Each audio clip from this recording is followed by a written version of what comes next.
Welcome to the last breakfast. Please enjoy the video. You start by powering the phone off and removing the case and SIM tray so you can work safely.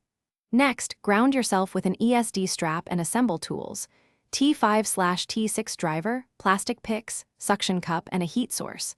Apply steady moderate heat along the display edge for 30-60 seconds to soften adhesive. This prevents cracking. Once done, place the suction near the bottom, pull to create a gap, and insert a pick to begin separating the glass from the frame. Work slowly to avoid damaging internals. With the screen loosened, remove the screws holding the midframe and carefully lift it to expose flex cables. Make sure to disconnect the battery first to prevent shorting. This is critical for safety and for preserving board components.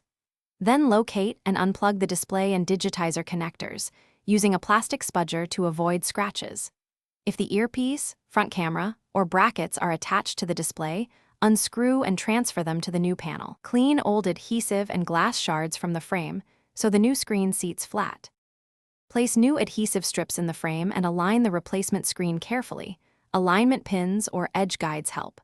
Reconnect the display and digitizer flex cables, then reconnect the battery but do not fully seal the phone yet. Power on to test touch, display, and cameras. Make sure there are no dead zones or flicker. Once confirmed, power off, finish sealing the frame, replace screws and trays, and apply gentle clamping or light heat to cure the adhesive. Troubleshooting tip: if touch fails, reseat connectors and inspect for tiny torn.